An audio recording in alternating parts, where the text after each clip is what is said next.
पिछले 2 सवाल देखे थे आपने। हम समांतर श्रेणी पढ़ रहे हैं और आज हम उसी टाइप के सवाल करेंगे जिसमें हमें एक समांतर श्रेणी बनानी है।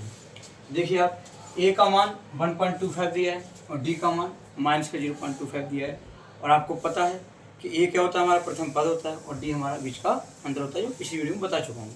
तो आज हम क्या करेंगे, व्यापक रूप लिखेंगे और व्यापक रूप आपको बताइए क्या होता है, A plus D, a plus 2d और a प्लस 3d। तो हमें यहाँ पर बस सिंपल तरीका रखना है कि a का मान a की जगह रखना है और d का मान d की जगह रखना है।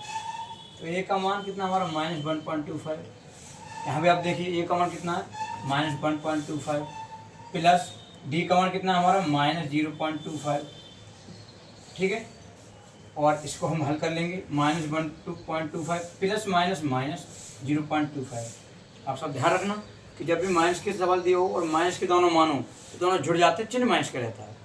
तो ये ऐसे चलता रहेगा, 1.25 ऐसे ही रहेगा, ये आपका हो जाएगा 1.25 और 25 5 की, ठीक। इसी प्रकार हम इसको हल कर लेंगे।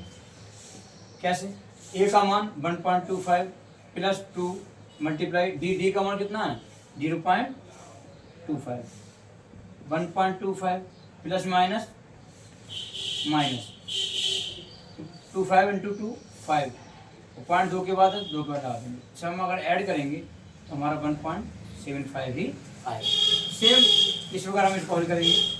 a का मान 1.25 प्लस 3 मल्टीप्लाई डी का मान -0.25, तो ये ऐसे रहेगा और इसकी मल्टीप्लाई करेंगे जब हम तो प्लस माइनस माइनस और 25 के 75 75 आएगा माइनस 0.75, जोड़ेंगे तो हमारा 2.00 आ जाएगा। और पॉइंट के बाद सभी जानते हैं आप, सीख लीजिए नहीं बताओ तो, कि पॉइंट के बाद 0 का कोई महत्व नहीं होता, तो माइनस का 2 आ जाएगा। तो अब हमारे चारों पद आ गए, देखो ये प्रथम आ गए, दूसरा आ गया, ये तीसरा और ये चौथा पद। तो इस प्रकार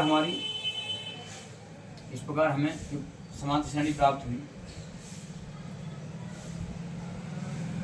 तो क्या हुई, पहला पद क्या हमारा -2 माइनस का 1.25, दूसरा 1.50, तीसरा 1.75 और चौथा -2।